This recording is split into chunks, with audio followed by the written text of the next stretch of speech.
Judy, ang representative po natin mga film crew, no? Mula po sa Sorsogon, yung ating po mga film crew. So, ang Tobacco Film Festival po ay... Okay, sige, salamat. Okay. Ang ating pong Tobacco Film Festival, ito po ay ito ay sabi nga kwento ng mga kabataan para sa mga kabataan. So kung makikita niyo po, napakaganda nung mga napanood ninyo mga storya, no? And masasabi ko po dito na napaka-special po nitong festival natin kasi napapanahon siya, and mas maganda na aside sa nag-e-educate ka, nagbibigay ka talaga ng inspirasyon para sa ating mga manonood. No, yung inspirasyon na yon, yung mga kwento na natunghayan po ninyo, ay paraan lang po namin para maipabatid din yung mensahe namin na napakahalaga po na maproteksyonan din yung ating mga kabataan. So I think yun yung yung pagkakaiba. Of course, hindi naman siya competition, kundi it is driven by inspired young advocates. So, itong ating festival na to, makikita po natin yung puso ng ating mga advocates po dito. Maraming salamat. Meron pa akong isang question bago ako magtanong sa ibang audience or ibang kaibigan media partners. Why focus on youth and tobacco vaping? Why now? Okay, sige. Iba naman. Iba naman.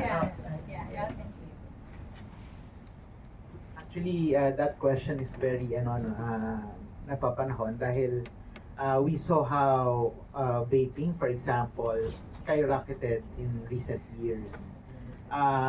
In 2021, for example, according to statistics, around 2% lang ang gumagamit ng vape, for example, sa kabataan, 10 to 19 years old. But in 2023, tumaas siya to 4.5%. So from under 30,000 users, particularly sa vape, there are around 400,000 young users of vape right now, or more. That could be conservative. So this is according to statistics of the FNRI, DOST. And nakita natin na if we don't do anything, if we don't send out the right message sa ating kabataan, then this could be a big problem, and this could again be an epidemic level in the coming years sa ating bansa. Tayo natin. Maraming salamat. At alam ko, na-news na din na ipagbabawal na ang vape ngayon sa Pilipinas, sa Metro Manila. So, sana buong Pilipinas. Buong Pilipinas talaga. Pero sana totoo. Pero, ngayon naman, i-open ko ang mic para sa audience, sa media partners, kahit sino pwede magtanong sa ating mga panelists.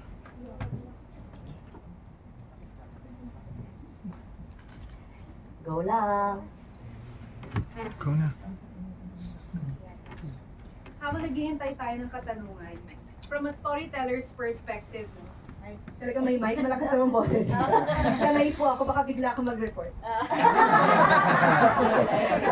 Habang naghihintay tayo ng katanungan, nag-iisip kayo ng mga katanungan, from a storyteller's perspective, na-appreciate ko yung hindi natin sinisisi yung mga nagbe-vape, yung mga nag-yosi. Kung napansin nyo sa ating mga pelikula, we're not blaming the users here.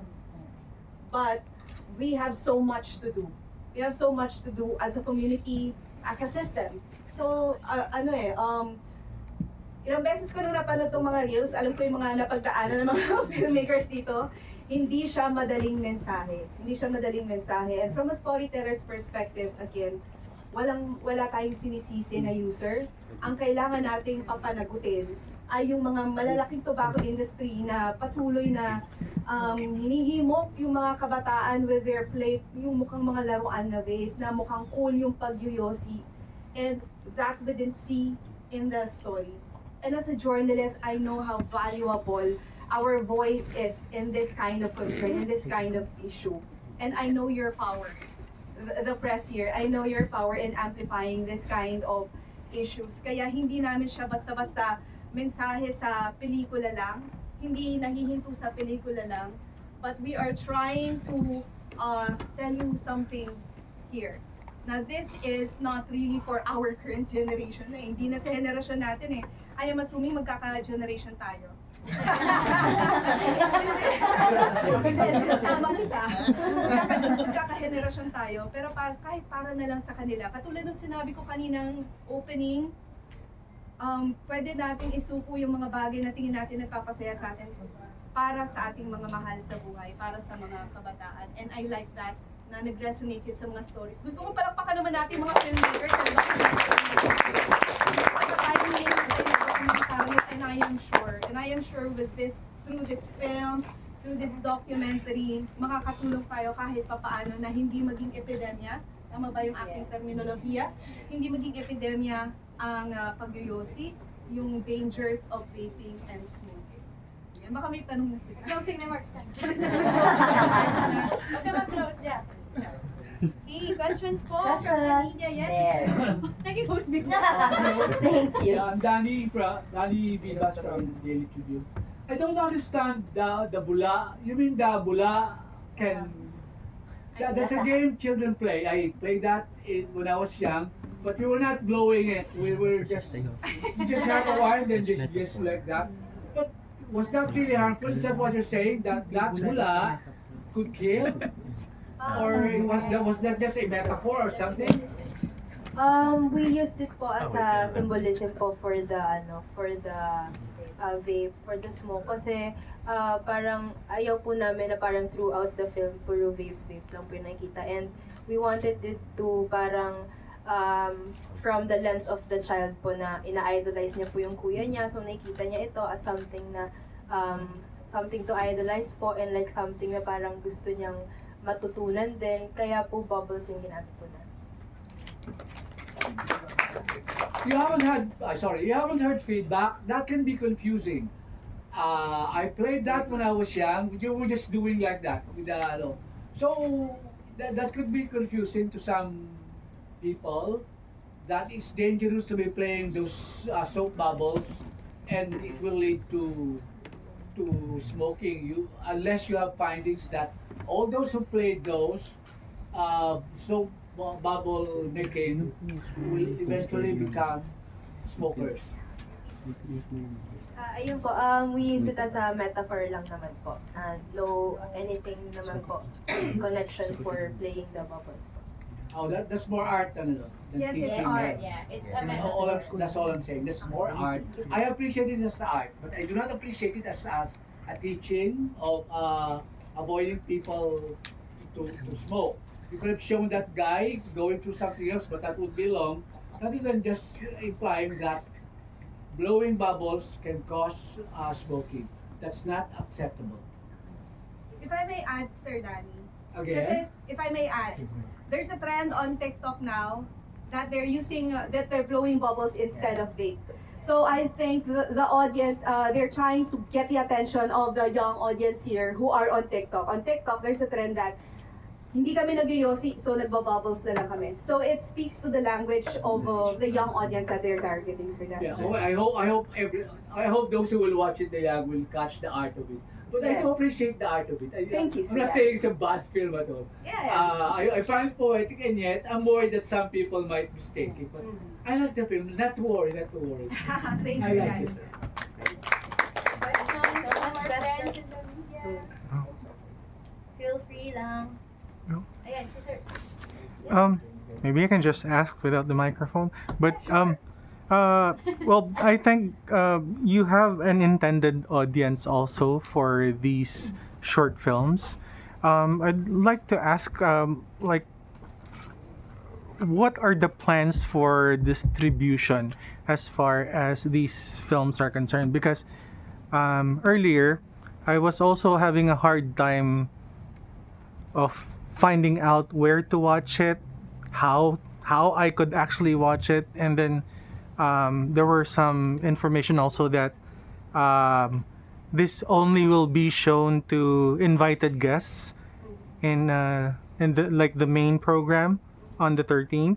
Sorry, di kita makita. Ano yun? John, my name's John. Hi, Yes. hi, John. Hi, John. I'm Jackie Manaban. Mhm. So right now we are screening it to select people muna because, well, we have limited space din naman, and MMFF is limited theater, limited seating. So right now, this December, we'll be showing it December 11 and 12 at the Quezon City Film Festival. We will be giving you the details later, so that's 11 and 12. And December 13 is our main screening for premiere. That's gonna be at the MMFF Auditorium on December 13. But for select people muna, because it's a limited space. But next year, we're going to be screening it in different cinemas and in different provinces, including Sorsogon and Cebu. And we will also make it available on social media for everyone to see. Our target audience, really hindi naman talaga siya yung young audience, but those who could make decisions for them. Those who could make decisions for them. Tulad nga, di ba? Para sa mahal natin ito sa buhay, para sa future. So that's a screening event. So if you're going to, we're encouraging you to wait for the schedule next year, and we gave you a special exclusive access to the film. All right. Thanks, John. Hi. I'd like to also add. Perhaps you can tell us about the work that you're doing, and the distributorship of these works to local government units. Like, how big is their role as far as that is concerned? So when we're talking about decision makers, kasama sila sa decision makers. We're talking about the system here. So we're not just showing it to the public, but we are also encouraging local government to use the materials as well. And we have also approached some of government offices that they could use this for their movement or for their campaigns as well. So this is not really for commercial use. We don't sell tickets because this is advocacy-driven films. With siguro yung tinatanong mo paano yung naging process namin. So we challenge 6 NGOs and 6 CSOs here who are present here today, and we ask them to nominate young filmmakers who will undergo mentorship under the studio, my studio, Amber Studios Manila. Our mentors, main mentors, is I'm sure you're familiar, Shara Zambrano, award-winning documentarist. She's now our creative consultant in the studio. Direct Tops Brugada, an award-winning talaga film and documentaries, hindi lang dito sa Pilipinas, but internationally. And we also have the only registered, licensed Adobe Resolve and Premiere trainer here in the Philippines, Jobert Monteras. So we kinuha namin yung the best of the industry to train the mentees here and to create these films for this cause, which is a smoke-free future. And with Sorsogon, how could you help us? Sorry, how could you help us? And then Cebu, Tori will also speak about it. Please. Yeah, during the process of filming po, no, yung atin pong mga delegates, okay, yung atin pong mga film crew and young advocates ay nakipag-tie up po sa ating provincial government sa Sorsogon. So in fact, they are really excited po, no, to for the films to be shown there, no, and hopefully po talaga na next year po, no, sa ating pong regional activation for the Tobacco Film Festival. So sila rin po, dahil challenge din po kami na Amber Studios to guide them. So we also challenge them po, no. So in the process po talaga, no, from a simple letter lang ng intent and assistance, no, doon sa ating mga local government units, especially the provincial government of Sorsogon, they even extended their their assistance po, no, and tumawid ito talaga. Kaya kung mapapansin niyo po yung iba pong kagaya po nung sa film ng youth mula sa Sorsogon, napakarami po nilang partners kasi yun ganun po, na siya, no, nanganak na ng partnership po with the local government unit. So talagang magagamit din po ito ng ating mga partner LGUs po, especially gusto natin din na maproteksyonan, mabigyan ng tamang impormasyon din, ng inspirasyon ng ating pong mga kabataan. So yan po for the Sorsogon experience. Hello po, I'm Christine Torres from PLCTV. Yung film crew po namin, bali yung film po pala namin is Pahuway. And na-meet po namin sila through our partner cartoonist, which is Zach, at siya po ay taga Cebu. Kaya yung nakuha po namin film crew ay yun po taga Cebu. And mga filmmakers po sila, sumasali po sila sa mga contest. At ayun po, isang way din po para ma-distribute po yung film. Pinaplano po nila na sumali po sa mga festivals and plan din po nila mag-stage po ng mga showings sa province po nila since ayun po, malayo po sila from here at hindi po sila makakadalo sa December 13. Kaya malaking way po yung regional activation para ma-reach din po yung audience from their province po. And malaking kahalagahan din po na magsama po ng mga participants from other provinces para makita rin po yung mga lived realities na kanilang na-experience at mapakita po yung ibang voices and perspectives when it comes to craft like this. Kaya ayun po, napakalaking opportunity din po ito for them. Thank you. Thank you. Any more questions? Hello. Following up lang dun sa distribution of films, are there any plans na maybe screen this short films sa different schools since yun nga, yung target audience mo also are so maybe future Definitely, plans that's the plan. That's the plan. We're going to make the films and the documentary available for the schools to use. So we are in talks with Department of Education for that. Thank you po. And also, what do you think the government can do to prevent or lessen yung users ng cigarettes or vaping? Because we know that medyo malaki din yung parang role ng government because these factories or manufacturers may connection din sila na ina-allow siya ng government to operate here.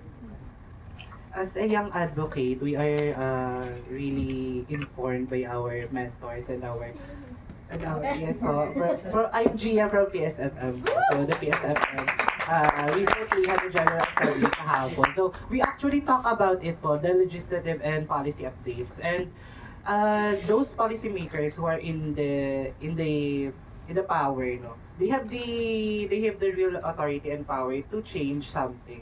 No, kasi the power itself is very important, especially in politics and in lawmaking. So their role is really huge. That's why we are working together with other advocacy groups here, the 6 advocacy groups, to really kalampagin yung gobyerno na kailangan din ng public health. Bigyan natin ng atensyon ng public health, particularly yung tobacco and vape na patuloy na kakalat dito sa Pilipinas. It's targeting the youth, no? So, as a young advocate nga, ulitin ko lang, gusto ko lang na yung next generation, yung generation ko na din, tobacco free na siya. So, if not now, when? Yun na.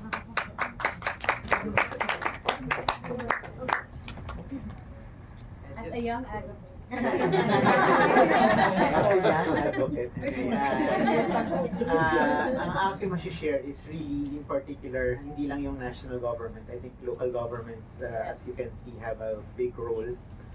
Particularly doon sa pag-restrict, for example, kasi di ba nasa batas bawal pagbentahan yung under 18 years old. Tingin nga namin yung under 18 years old is already very low, and in other countries it's already 21. Some are 25, believe it or not. So increasing the age of restriction is one. And secondly, important yung ban on flavors. I think it's very important that we strengthen yung pag-ban ng mga flavors in any nicotine products. No, I mean, have you seen one of the film na it's the colorful marketing, the flavors that they are selling are really connecting to the youth. And I think that's something that we need to focus on right now. Lalo na yung social media natin, ang dami po nakakalusot. And I think it's very important that our public health officials, particularly the Food and Drug Administration, silang dapat na nagre-regulate at hindi ang DTI, which is the Department of Trade. And we don't want that. And we've seen, and we know that it's failing right now because we've seen how this young our young adults, our youth are becoming hooked sa isang addictive product that we don't want. Yeah, thank you. Yes. One question, please. Why use film as the platform for this movement? Maganda pong gamitin na platform yung pagpipelikula kasi maganda siyang gamitin natin yung creativity para makuha natin yung attention, especially yung youth. Kasi if more on facts tayo, I mean, mahalaga din yung facts, pero mas pwede natin mapukaw yung attention nila with a creative platform. And maganda din yung film and documentary kasi nakakapagpalaya din talaga siya na masabi na, na mabigyan boses yung gusto naming isulong na advocacy. Alright. Thank you for such an honest, brave, and insightful conversation. Really, this generation has so much to say. And we're grateful you said it through film. Before we close, may we invite each of our panelists to share your final messages? Lahat kayo isa-isa. Sa panahon po ngayon, napakahalaga po na pakinggan po tayo ng ating mga legislators kasi po kami po sa PLCPD, nakikipag-coordinate po kami sa mga legislative makers in pushing tobacco control policies. At ngayon po, napakahalaga din po na marinig po ang boses ng kabataan at nakita po natin sa screening na ito kung gaano kahalaga at kaimportante ang boses nila dahil ayun po, kabataan po ang pag-asa ng bayan at sila rin po ang maapektuhan, lalo na po kung hindi natin pangangalagaan ang kalusugan nila. Kaya ayun po, sa mga legislators at sa lahat din po, nawa po ay maging concern po tayo sa kalusugan ng bawat isa at ipaglaban ang tobacco-free generation. Maraming pong salamat. Again po, maraming salamat po sa pag-join sa amin. And we are excited po na mai-share itong mga films na to. Makikita natin, no, kapag ang kabataan binigyan mo ng kalayaan to express themselves, no, sa through their creativity, through the film, gaya po nito, lumalabas po talaga yung totoo nilang yung puso po nila, yung hangarin din po nila. Na sila rin, kaya rin na nabanggit ni Tori kanina, na may boses din sila. So we are excited na ito po ay ma-distribute and samahan niyo po kami, no, kapag ito ay naibigay na po sa inyo, kapag tayo po ay umarangkada na talaga, no, after the premiere on December 13th, ay tulungan niyo po kami na ma-share itong mga palabas na ito, no, kasi napakahalaga po ng ating mga kapatid sa media, no, upang ma-amplify po yung mga mensahe po ng mga palabas na ito na ginawa po ng ating mga kabataan. Maraming salamat. Una po, maraming salamat sa mga dumalo po nating media. Of course, our DTFK, also our organizers, the Amber Studios, and together with the young filmmakers of the 6 groups. No? The final message I will be saying is, uulitin ko lang huli ko sinabi kanina, if not now, when? So kung ihintayin pa natin mga muy usok na yung Pilipinas, hindi na tayo makahinga, di ba? So, hindi na siya safe para sa susunod pang generation. Ano na lang yung lalakapin ng mga kabataan sa susunod pang panahon? So, naniniwala ako na hindi lang ako, ngunit tayong lahat na nandito nakaupo sa silid na ito, ay may isang pinaglalaban lang, no? Clean, smoke-free, vape-free Philippines. Maraming salamat. Hindi pa lang ako kapagpakilala kanina. I am Meg po from Social Watch Philippines, director and one of the writers ng Kapos sa Maynila. And ang final message ko po, I mean, thank you po so much na nagkaroon kami ng ganitong opportunity na mabigyan ng boses to talk about this. And yun naman talaga yung goal, to spark conversations, to give reflections. Hindi namin goal na maging preachy na itigil nyo yan, ganyan. Kasi naiintindihan namin, ako din as a storyteller, naiintindihan ko na it's a coping mechanism, na victims lang din yung smokers and hindi natin sila dapat i-villainize. Ang mas gusto namin i-pressure talaga is yung industriya mismo, yung tobacco industry. And ayun, ang pinaka-goal talaga is protect the children kasi kailangan nila tayo. And maganda talaga na magsimula siya sa amin, kaming youth, kasi kami din yung target ng tobacco industry itself. And ayun lang, and I hope mas masuportahan pa natin siya, mas dumami pa tayo na mag-usap tungkol dito. And ayun po, thank you so much po. Hello po, thank you. Ayan po, gusto ko rin po mag-thank you sa lahat na nandito and especially for everyone who supported us para makagawa ng mga ganitong film. So, katulad ng goal na itong film festival ay hindi nga lang po event. So, reminder din ito for everyone of the power and influence that the youth carry. And na parang we have a very unique responsibility in shaping narratives tulad ng mga ganitong for me, thank you kasi healing din ito for me since as someone who previously smoked. So, I stopped na. Again. And ayun, for my fellow youth filmmakers, let's keep creating with courage. Yes. Siguro, dahil ako yung pinakabata dito. Once again. But I'd like to emphasize this, na this film festival is a very unique approach in advocacy, and it really, it makes me reflect once again, and this is like a renewal of the advocacy that I've been advocating for the past 15 years, and looking at the videos, the films, this gives me siguro a validation that we've done something right in the past years already, and we welcome this kinds of platform, and we hope that many of us, lalo na po kayo sa media, lalo yung kabataan, of course, we keep on creating these kinds of content. Dahil sa panahon na maraming misinformation and all these kinds of harmful products targeting the youth or children, it's about time that we fight back and we answer all these kinds of misinformation and we take back our future. So maraming salamat po. This is what happens when you give voice and empower the young generation. Sabi nga namin, yung generation natin, we know how to tell a story. We know what's wrong. We know what's needed changing. And tulad ng sinabi ko, if we change nothing, nothing will change. And that change will have new faces, and you can see them here and among the audience. I'm so proud of you, the filmmakers and documentary makers, and to my fellow media men. Thank you for taking time to watch our films. It means a lot to us. It means a lot to the advocacy. And alam ko, Pasko ngayon, mas maraming istorya na pwede isulat.